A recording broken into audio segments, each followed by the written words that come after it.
스웨덴 육군 포병기지 영하 25도의 새벽. 한 병사가 눈 덮인 아처 자주포 앞에 서 있다. 스웨덴의 자부심 세계 최고라 믿었던 바로 그 무기. 그런데 지금 그의 손에는 한국군 교범이 들려 있다. 어떻게 된 일일까? 불과 2년 전만 해도 스웨덴은 확신했다. 우리 무기면 충분하다고, 북유럽 최강이라고. 하지만 우크라이나에서 전쟁이 터졌고 그들이 목격한 것은 충격이었다. 차륜형 자주포가 눈 속에 빠져 있었다. 병사들이 포탄을 들고 비틀거렸다. 드론이 머리 위를 맴돌았다. 그리고 포격이 시작됐다. 같은 시각 200m 옆에서는 다른 장면이 펼쳐졌다. 한국제 K9 자주포가 눈을 헤치고 전진했다. 멈추지 않았다. 쏘고 움직이고 또 쏘고 또 움직였다. 하루 60발, 이틀째도 60발석, 달째도 같은 속도. 스웨덴 관찰단이 우크라이나 포병에게 물었다. 비결이 뭡니까? 우크라이나 중령이 K9을 쓰다듬으며 답했다. 이 친구는 멈추지 않아요. 고장도 안 나고 병사도 안 죽이고 그냥 계속 싸워요. 그 말을 들은 스웨덴 장성은 깨달았다. 우리가 착각하고 있었다.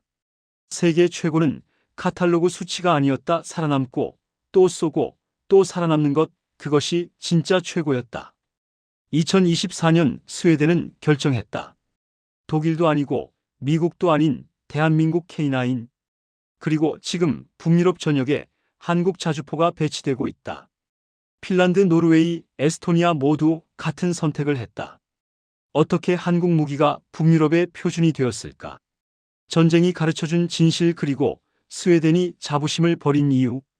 지금부터 그 이야기를 시작한다.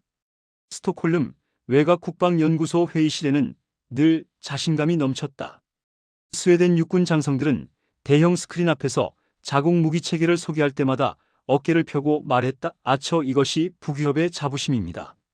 아처 자주포는 볼보 트럭 셋이 위에 올라간 영리한 설계였다. 일반 도로를 시속 70km로 달릴 수 있었고 포진지에 도착하면 30초 만에 사격 준비를 마쳤다. 포탄을 쏘고 나면 다시 30초 안에 진지를 이탈했다. 쏘고 튀는 전술의 완벽한 구현이라고 모두가 말했다. 국방부 브리핑룸에서는 해외 바이어들에게 자랑스럽게 설명했다. 우리 아처는 자동화 시스템이 뛰어납니다. 승무원 3명만으로 운용 가능하고 탄약은 차체 내부에 20발을 적재할 수 있습니다. 기동성과 화력을 동시에 갖춘 차세대 무기체계입니다. 스웨덴 언론도 한 목소리로 보도했다. 우리나라 방산 기술의 우수성을 입증하는 사례라고, 유럽 각국이 주목하는 혁신적 무기라고. 실제로 노르웨이가 먼저 관심을 보였고 스웨덴 군부는 그것을 수출 가능성의 신호로 받아들였다. 훈련장에서도 아처는 기대를 저버리지 않았다. 맑은 날씨, 평탄한 지형. 계획된 시나리오 속에서 아처는 완벽하게 작동했다. 포구에서 불꽃이 튀어나가고 목표 지점에 포탄이 정확히 떨어졌다. 장교들은 만족스러운 표정으로 고개를 끄덕였다. 스웨덴 방위산업체 대표는 국제방산 전시회에서 당당하게 말했다. 우리는 실전 경험이 부족할지 몰라도 기술력만큼은 세계 최고 수준입니다. 아처는 그 증거입니다. 그리고 정치인들도 의회에서 자랑했다. 우리는 자주 국방 능력을 갖췄습니다. 스웨덴제 무기로 스웨덴을 지킬 수 있습니다. 이것이 진정한 독립국가의 모습입니다. 하지만 그 모든 자신감에는 하나의 전제가 깔려 있었다. 전쟁은 우리가 예상한 방식으로 올 것이라는 전제였다. 스웨덴 군사 전략가들이 상정한 시나리오는 명확했다. 제한된 기간 동안 제한된 목표를 놓고 벌어지는 분쟁이었다. 전면전이 아니라 국지전이었고 장기전이 아니라 단기 충돌이었다. 그래서 아처의 설계 철학도 그에 맞춰져 있었다. 빠르게 전개하고 정확하게 타격하고 신속하게 철수하는 것. 그것이 전부였다. 하루에 수백 발을 쏘는 상황. 영하 20도의 눈보라 속에서 연속 작전을 펼치는 시나리오는 고려 대상이 아니었다. 실제로 과거 스웨덴군이 참여했던 작전들은 그런 조건이었다. 발칸반도 평화유지작전, 아프가니스탄 지원 임무 모두 저강도 분쟁이었고 포병의 역할은 제한적이었다. 그런 환경에서 아처는 문제없이 작동했다. 며칠에 한 번씩 몇 발 쏘고 다시 대기 상태로 돌아가는 임무였다. 고장도 거의 없었고 승무원들도 만족했다. 스웨덴 국방부는 이런 실적을 근거로 더 큰 자신감을 얻었다. 실전에서 검증됐다는 문구가 홍보 자료에 추가됐다. 기술적 우수성뿐 아니라 운용 신뢰성까지 입증됐다고 주장했다. 훈련소에서 신병들에게도 자부심을 심어줬다. 여러분이 다루게 될 아처는 세계 최고 수준의 무기입니다. 이것으로 조국을 지킬 것입니다. 교관들은 그렇게 말했다. 국방예산 심의 과정에서도 아처는 모범 사례로 거론됐다. 자체 개발한 무기 체계가 성공적으로 운용되고 있다. 이것이 방위산업 투자의 정당성을 보여준다. 정부는 그렇게 설명했다. 하지만 그 모든 믿음의 토대는 사실 매우 좁았다. 평화로운 시기의 제한적 경험이었고 통제된 환경에서의 성과였다. 진짜 전쟁 총력전의 포성 속에서 아처가 어떻게 작동할지는 아무도 몰랐다. 2022년 2월 그 믿음이 흔들리기 시작했다. 우크라이나에서 전쟁이 터졌기 때문이었다. 처음에는 멀리 있는 일이라고 생각했다. 스웨덴 사람들에게 동유럽의 전쟁은 직접적 위협이 아니었다. 뉴스로 보는 사건이었고 분석하는 사례였지 자신들의 문제는 아니었다. 하지만 군 수뇌부는 달랐다. 국방참모총장실에서는 긴급회의가 열렸다. 우크라이나 전장을 면밀히 관찰해야 한다. 현대전의 양상이 우리 예상과 다를 수 있다. 정보부서에서 보고서가 올라오기 시작했다. 러시아군의 포병 운용, 우크라이나군의 대응 전술 양측의 손실, 통계 그리고 무기 체계별 생존율. 그 데이터를 보던 스웨덴 포병 지휘관들은 점점 불편해졌다. 우크라이나 전선에서 벌어지는 포격전은 그들이 상상했던 것과 완전히 달랐기 때문이었다. 하루에 수천 발씩 쏘는 소모전이었고 한겨울 눈보라 속에서도 멈추지 않는 작전이었으며 적의 대포병 레이더와 드론이 끊임없이 위치를 추적하는 환경이었다. 어느 포병 여단장은 조용히 중얼거렸다. 저 상황에 우리 아처를 투입하면 어떻게 될까? 그 질문에 아무도 자신 있게 대답하지 못했다. 훈련장의 성공이 전장의 생존을 보장하지는 않는다는 것을 모두가 어렴풋이 느끼고 있었다. 여전히 공식 석상에서는 자부심을 이야기했다. 아처는 우수한 무기체계다. 우리는 믿는다. 하지만 회의실 문이 닫히고 나면 불안이 스며들었다. 세계 최고라는 믿음에 균열이 생기기 시작했다. 우크라이나의 포성이 우리의 믿음을 깨웠다. 스톡홀름 국방부 지하작전실에서는 매일 아침 우크라이나 전황 브리핑이 열렸다. 대형 스크린에는 전선 지도가 펼쳐졌고 빨간 점들이 포병 교전 지점을 표시했다. 정보장교가 레이저 포인터로 화면을 가리키며 말했다. 어제 하루 동안 양측이 발사한 포탄 수는 약 2만 발로 추정됩니다. 이 중 우크라이나군 포병부대가 쏜 것은 4,000발 정도입니다. 회의실에 침묵이 흘렀다. 4,000발 하루에 한 참모장교가 작게 중얼거렸다. 우리 연간 훈련 소모량이 그 정도인데? 또 다른 장교가 물었다. 그들의 자주포는 하루에 몇 발씩 쏩니까? 평균적으로 한 문당 50에서 80발입니다. 정보장교가 대답했다. 그리고 이것이 몇 달째 계속되고 있습니다. 포병사령관이 얼굴을 찌푸렸다. 그는 30년 경력의 베테랑이었지만 이런 수치는 처음 들었다. 교과서에도 없는 수준이었고 스웨덴군 훈련 매뉴얼에도 나오지 않는 강도였다. 더 충격적인 보고가 이어졌다. 환경 조건입니다. 화면에 우크라이나 동부 전선의 겨울 사진이 떴다. 영하 20도에서 30도를 오가는 기온 깊이 1m가 넘는 적설 진흙과 눈이 뒤섞인 도로. 장교 하나가 손을 들었다. 차륜형 자주포가 저 환경에서 기동할 수 있습니까? 정보부서에서 답했다. 우크라이나군 보고에 따르면 차륜형 차량은 심각한 제약을 받는다고 합니다. 포장도로가 아닌 곳에서는 거의 움직이지 못합니다. 누군가 덧붙였다. 그리고 진창에 바퀴가 빠지면 견인차가 필요한데 그 시간 동안 적 드론에 노출됩니다. 스웨덴 포병 지휘관들은 서로 얼굴을 마주봤다. 아처는 차륜형이었다. 그들이 그토록 자랑하던 기동성의 핵심이 바퀴였다. 그런데 그 바퀴가 진짜 전장에서는 약점이 될 수 있다는 것이었다. 더 심각한 문제가 보고됐다. 탄약 재보급입니다. 스크린에 영상이 재생됐다. 우크라이나 전선 어딘가에서 촬영된 것으로 보이는 장면이었다. 자주포 한 대가 포격을 멈추고 있었다. 차체 뒤쪽 해치가 열리고 병사 2명이 밖으로 나왔다. 그들은 옆에 대기 중인 트럭으로 달려가 포탄을 하나씩 들고 돌아왔다. 무거운 포탄을 안고 비틀거리며 자주포까지 걸어가는 모습이 화면에 잡혔다. 한 발, 두 발, 세 발 병사들은 계속 왕복했다. 땀에 젖은 얼굴, 거친 숨소리. 그리고 머리 위로 지나가는 적 드론의 윙윙거리는 소리. 영상이 끝나자 회의실이 조용해졌다. 누군가 침을 삼키는 소리가 들렸다. 포병사령관이 입을 열었다. 아처의 탄약 적재량은 20발입니다. 20발을 쏘고 나면 재보급이 필요합니다. 그런데 재보급 방법은 저렇게 사람이 직접 날라야 합니다. 기술 담당 장교가 고개를 끄덕였다. 내 자동 재보급 시스템은 없습니다. 별도의 탄약 운반 차량도 없습니다. 일반 군용 트럭에서 병사들이 수작업으로 옮겨야 합니다. 그렇다면 한 명의 장교가 조심스럽게 물었다. 하루에 50발을 쏘려면 재보급을 몇 번 해야 합니까? 간단한 산수였다. 두세 번입니다. 기술 장교가 답했다. 그리고 매번 병사들이 차체 밖으로 나와서 포탄을 날라야 합니다. 눈보라 속에서든 포격 속에서든. 회의실에 무거운 침묵이 내려앉았다. 모두가 같은 생각을 하고 있었다. 저것이 우리 병사들이라면. 정보장교가 다음 슬라이드를 넘겼다. 손실 통계입니다. 우크라이나 전선에서 파괴되거나 포획된 자주포 현황입니다. 차륜형 자주포의 생존율이 특히 낮았다. 궤도형에 비해 기동력이 떨어지고 험지 돌파 능력이 부족해 적의 타격에 더 많이 노출됐다. 한 분석관이 설명을 이어갔다. 특히 재보급 과정에서의 손실이 큽니다. 정지 상태에서 병사들이 노출되는 시간이 길수록 드론 공격과 포격에 취약합니다.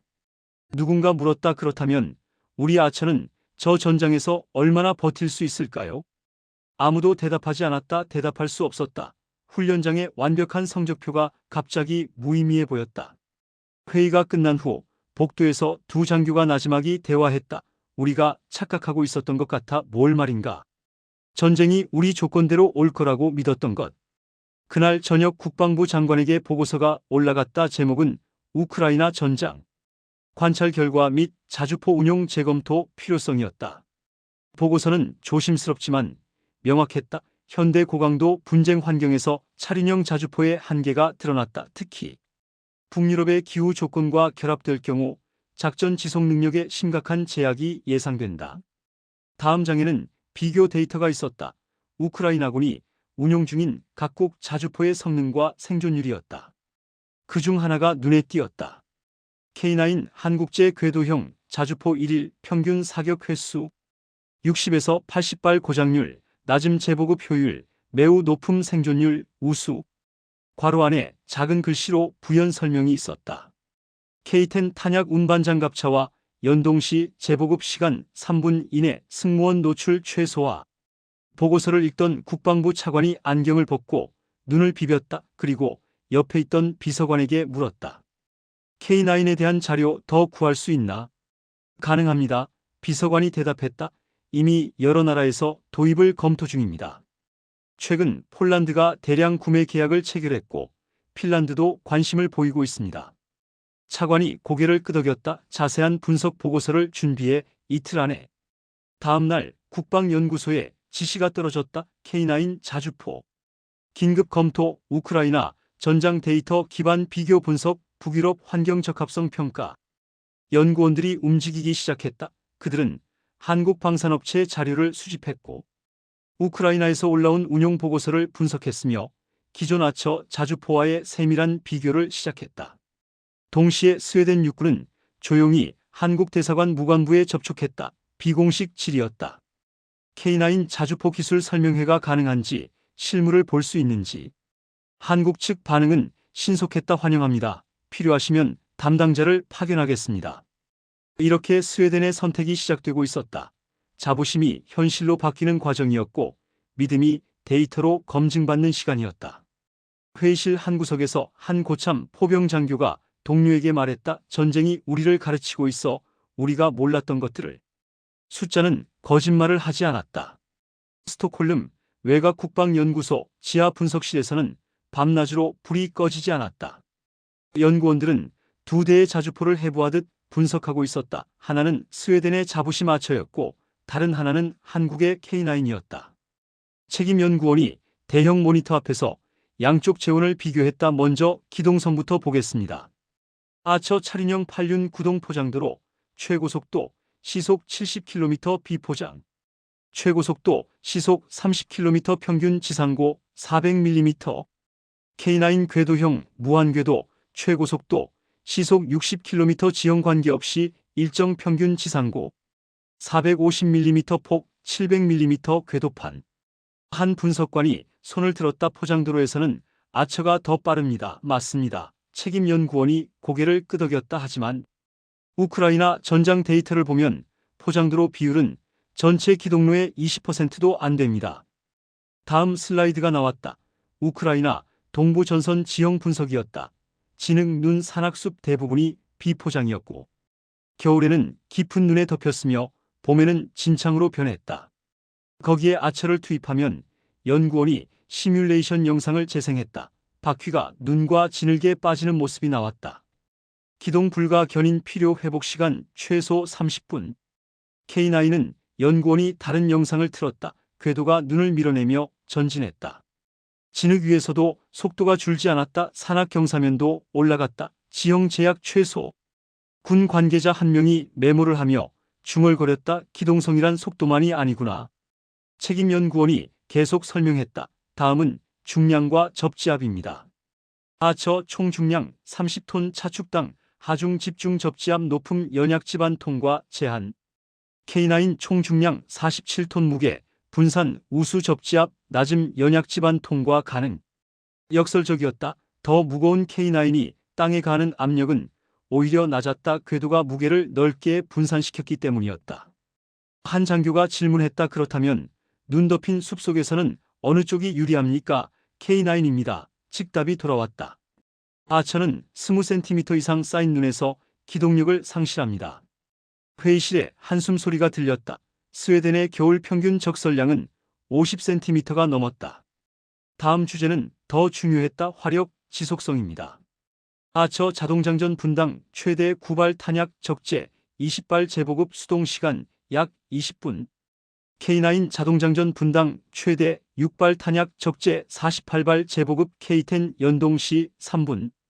한 포병 지휘관이 끼어들었다. 분당 발사 속도는 아처가 빠르지 않습니까? 맞습니다. 책임연구원이 답했다.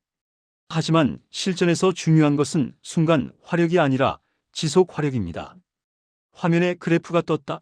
시간별 누적 사격량 비교였다. 첫 3분 아처가 앞섰다. 27발 대 18발. 15분 후 아처 20발 전량 소진 K9 90발 계속 사격 중. 30분 후 아처 재보급 중 K9 180발 사격 완료 추가 재보급 대기. 1시간 후 아처 40발 K9 360발 이상. 그래프는 명확했다. 시간이 지날수록 격차가 벌어졌다. 아처는 멈춰야 했고 K9은 계속 쏠 수 있었다. 더 결정적인 장면이 나왔다. 재보급 과정 비교 영상이었다. 먼저 아처였다. 자주포가 멈췄다. 해치가 열렸다. 병사 2명이 밖으로 나왔다. 옆에 대기 중인 트럭까지 달려갔다. 포탄 하나를 틀었다. 무게 43kg 비틀거리며 다시 자주포로 돌아왔다. 포탄을 넣었다. 다시 트럭으로 갔다. 한 발 재보급하는 데 걸린 시간 2분, 20발 재보급 총 소요 시간 약 40분.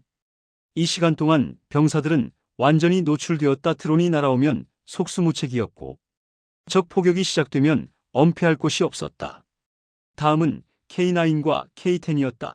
자주포와 탄약 운반 장갑차가 나란히 섰다. K10의 후면이 열렸다. 자동 컨베이어가 작동했다. 포탄이 K9 내부로 직접 이송됐다. 병사는 밖으로 나오지 않았다. 모든 과정이 장갑 안에서 이루어졌다. 48발 재보급 완료 시간 2분 40초. 한 장교가 감탄했다. 저게 가능하다니. 또 다른 장교가 덧붙였다. 병사 안전과 작전 효율을 동시에 잡았네요. 책임연구원이 설명을 이어갔다. K10은 단순한 트럭이 아닙니다. 완전 장갑화된 탄약 운반 전용 차량입니다. 자체 방어력을 갖췄고 K9과 통합 운용되도록 설계됐습니다. 화면에 K10의 재원이 나왔다. 장갑 방어력, 소화기 및 포탄 파편 방어 탑재량 104발 이동속도 K9과 동일. 한 분석관이 보충했다. 이 조합의 핵심은 시스템입니다. 자주포 하나만 뛰어난 게 아니라 자주포와 제보급 차량이 하나의 유기체처럼 움직입니다. 다음 장면은 야간 작전 영상이었다. 어둠 속에서 K9이 포격했다. 불꽃이 튀었다. 그리고 즉시 이동했다. 30초 후 다른 위치 또 포격 또 이동. 쏘고 움직이고 또 쏘고 움직이는 패턴이 반복됐다. 한 곳에 머물지 않았고 같은 자리로 돌아가지 않았다. 책임 연구원이 설명했다. 생존성의 핵심입니다. 적 대포병 레이더가 발사 위치를 탐지해도 이미 그곳엔 없습니다. 아처도 가능하지 않습니까? 한 장교가 물었다. 이론적으로는 가능합니다. 연구원이 답했다. 하지만 현실적으로는 어렵습니다. 왜냐하면 눈 덮인 숲속에서 바퀴로 그렇게 빠르게 이동하는 것은 불가능하기 때문입니다.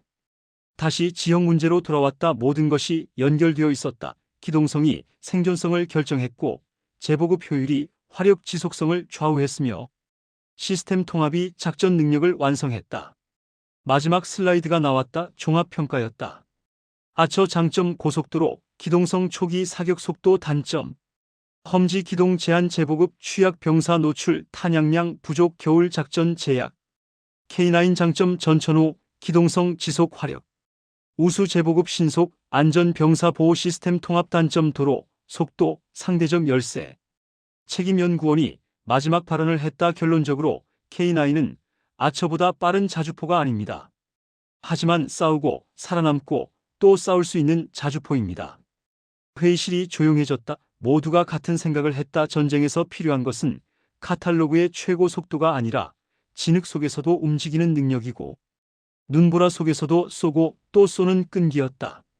한 참모 장교가 정리했다. 우리가 원하는 것은 평화시 퍼레이드용 무기가 아니라 전쟁에서 이기는 무기입니다. 국방부 차관이 보고서를 덮으며 말했다. 다음 주 장관 보고 준비하세요. 독일제와 미국제도 함께 검토 목록에 올리고.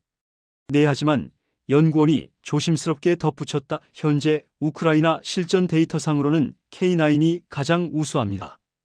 차관이 고개를 끄덕였다. 그래서 먼저 검토하는 겁니다.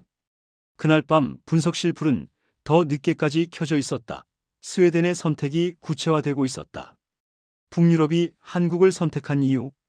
스톡홀름 국방부 대회의실에는 긴장감이 흘렀다. 장관 주재 자주포 도입 최종 검토 회의였다. 테이블 양쪽으로 군, 수뇌부와 방산 전문가들이 앉았고 정면 스크린에는 세 개의 이름이 떠 있었다. 독일 페차하우베, 2000 미국 M1 영라인 팔라딘, 한국 K9 선덕. 국방부 차관이 브리핑을 시작했다. 세 후보 모두 검증된 무기체계입니다. 하지만 우리의 선택 기준은 명확합니다. 우크라이나 전장에서 입증된 실전 성능, 북유럽 환경 적합성, 신속한 도입 가능성. 먼저 독일제입니다. 화면에 페차하우베 2000의 사진이 떴다. 성능은 우수합니다. 기술 담당 관계자가 설명했다. 나토 표준 호환성도 완벽하고 독일 방산과의 협력 관계도 좋습니다. 하지만 한 장교가 끼어들었다. 가격이 문제입니다. 대당 가격이 K9보다 40% 높고 납기는 5년 이상입니다. 5년 육군 참모차장이 고개를 저었다. 우리에게 그만한 시간이 있습니까? 러시아의 위협은 지금입니다.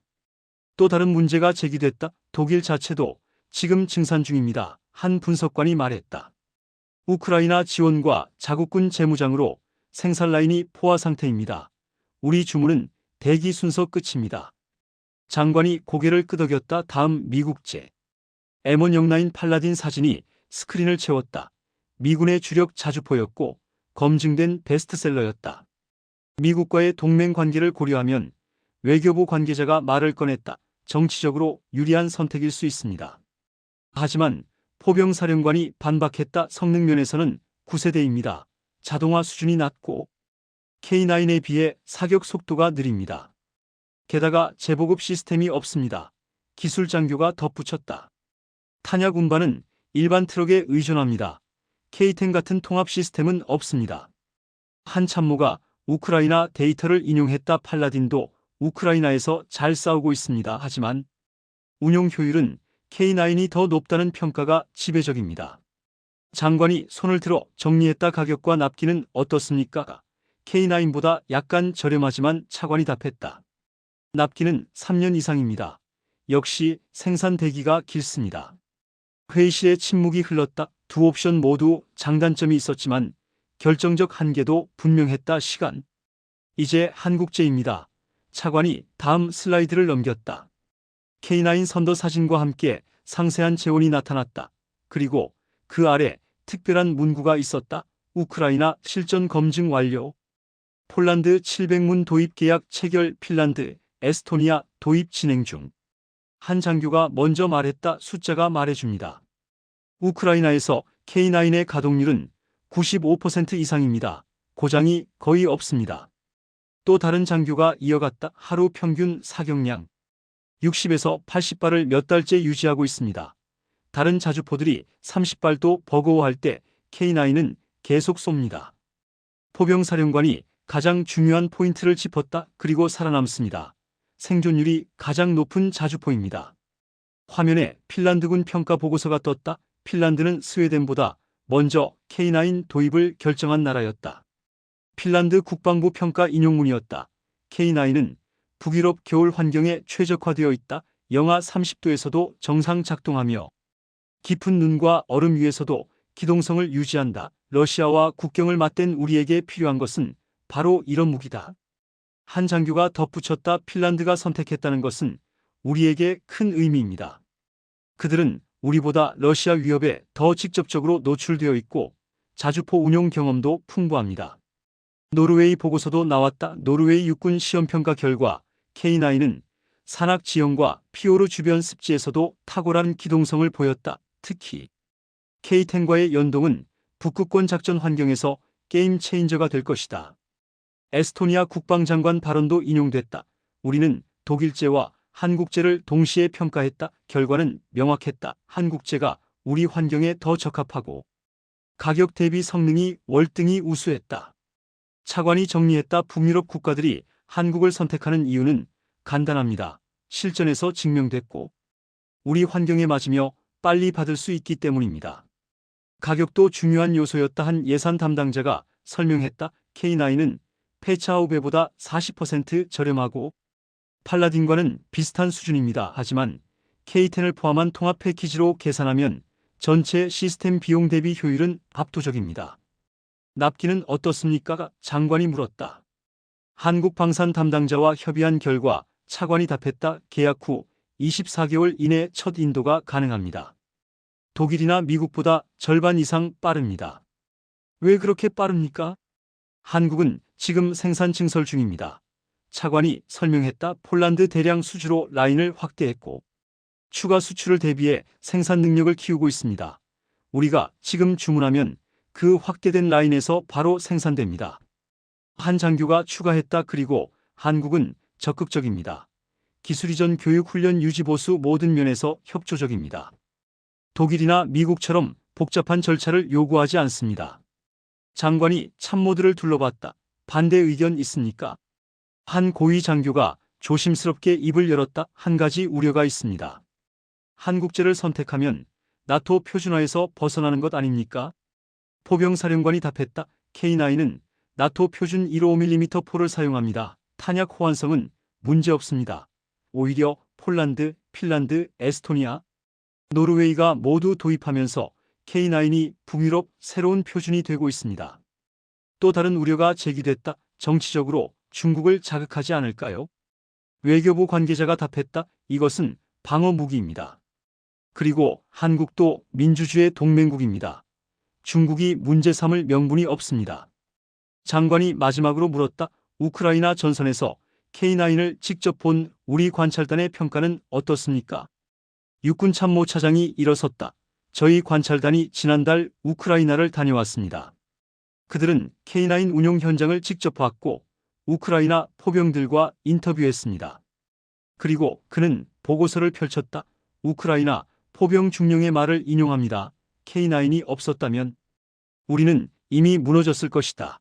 이 자주포는 하루 종일 쏘고 다음 날도 쏘고 또 그 다음 날도 쏜다. 고장도 없고 멈추지도 않는다. 그리고 우리 병사들을 지켜준다. 회의실이 조용해졌다. 모두가 그 말의 무게를 느꼈다. 차장이 계속했다. 관찰단장의 결론입니다. K9은 단순히 좋은 무기가 아니라 우리가 필요로 하는 바로 그 무기다. 북유럽의 눈과 추위 속에서 러시아와 맞서 싸워야 한다면 K9만한 선택이 없다. 장관이 고개를 끄덕였다. 그리고 천천히 말했다. 우리는 카탈로그가 아니라 전쟁에서 배웠습니다. 숫자가 아니라 생존을 선택합니다.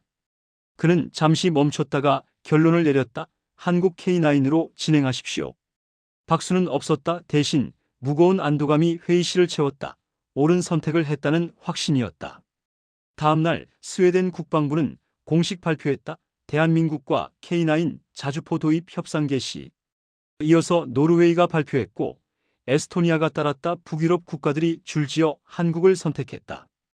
유럽 방산 시장이 놀랐다. 독일 언론은 당혹스러워했고 미국 전문가들은 분석 기사를 쏟아냈다. 왜 유럽이 한국을 선택했는가? 답은 간단했다. 전쟁이 가르쳐줬기 때문이었다. 우크라이나 전선이 증명했기 때문이었다. 살아남고 싸우고 이기는 무기가 무엇인지 북유럽은 알게 되었다. 서울 방산업체 본사에서는 긴급 회의가 열렸다. 스웨덴, 노르웨이, 에스토니아 주문이 동시에 들어왔다. 생산 라인을 더 늘려야 했다. 한 임원이 말했다. 북유럽이 우리를 선택한 것은 영광입니다. 하지만 책임도 큽니다. 우리가 만드는 자주포는 이제 그들의 생명줄입니다. 그해 겨울 스웨덴 군사기지에 첫 K9이 도착했다. 눈 덮인 활주로에 내린 대형 수송기에서 거대한 포신이 모습을 드러냈다. 스웨덴 병사들이 지켜보는 가운데 K9이 천천히 땅을 밟았다. 궤도가 눈을 밀어내며 앞으로 나아갔다. 멈추지 않았다. 빠지지 않았다. 그저 묵묵히 움직였다. 한 고참 포병이 신병에게 말했다. 저것이 우리를 지킬 무기다. 남의 나라가 만들었지만 이제 우리 것이다. 잘 배워라. 그날부터 스웨덴군은 새로운 훈련을 시작했다. K9을 다루는 법, K10과 협동하는 법, 눈 속에서 쏘고 살아남는 법. 그리고 북유럽 전역에서 같은 일이 벌어졌다. 핀란드에서, 노르웨이에서, 에스토니아에서 한국제 자주포가 눈 덮인 대지를 달렸다. 유럽 군사 전문가들은 새로운 용어를 쓰기 시작했다. 북유럽 표준. 그것은 K9을 의미했다. 스웨덴 국방장관은 언론 인터뷰에서 말했다. 우리는 자부심을 버리고 현실을 선택했습니다. 그것이 우리 병사들을 살리는 길이었습니다. 그리고 덧붙였다. 한국은 우리에게 무기만 판 것이 아닙니다. 전쟁에서 이기는 방법을 가르쳐줬습니다. 멀리 동쪽 한반도에서도 이 소식이 전해졌다. 한국 국방부 브리핑룸에서 대변인이 발표했다.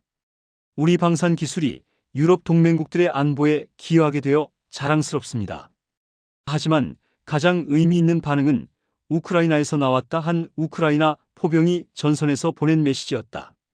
북유럽 친구들에게 축하한다. 좋은 선택을 했다. K9은 단순한 무기가 아니다. 전후 다 함께 싸우고 함께 살아남을 것이다. 그 메시지는 북유럽 전역에 공유됐고 많은 군인들이 고개를 끄덕였다. 겨울이 깊어졌다. 북유럽의 눈은 더 내렸고 추위는 더 매서웠다. 하지만 이제 그들에게는 준비가 되어 있었다. K9이 눈 속을 달렸고 K10이 그 뒤를 따랐다. 병사들은 장갑 안에서 안전하게 임무를 수행했고 포탄은 끊임없이 발사됐다. 북유럽은 더 이상 착각하지 않았다. 세계 최고라는 허울보다 전장에서 증명된 실력을 선택했고 자부심보다 생존을 우선했다. 그것이 스웨덴이 한국을 선택한 이유였고 북유럽이 새로운 표준을 받아들인 이유였다. 어느 스웨덴 포병이 훈련을 마치고 동료에게 말했다. 이제야 알겠어. 전쟁에서 이기는 무기가 뭔지. 동료가 물었다. 뭔데? 살아남는 무기. 그들은 눈 덮인 기지를 가로질러 걸었다. 멀리 K9이 보였다. 조용히 서 있었지만 그 존재만으로도 든든했다. 북유럽의 표준이 된 한국 자주포. 그것은 단순한 무기 거래가 아니었다. 전쟁의 교훈이었고 생존의 선택이었으며 새로운 동맹의 시작이었다. 스웨덴은 자부심을 버리고 현실을 선택했다. 핀란드는 독일이 아닌 한국을 택했다. 노르웨이도 에스토니아도 같은 결론을 내렸다. 우크라이나 전선이 증명했기 때문이다. 눈 속에서도 달리고 쏘고 또 쏘고 살아남는 자주포. 병사를 지키고 전쟁을 이기는 무기. 이제 북유럽 전역에서 K9이 달린다. 카탈로그가 아닌 전장이 선택한 세계 최고. 북유럽의 새로운 표준 메이드 인 코리아.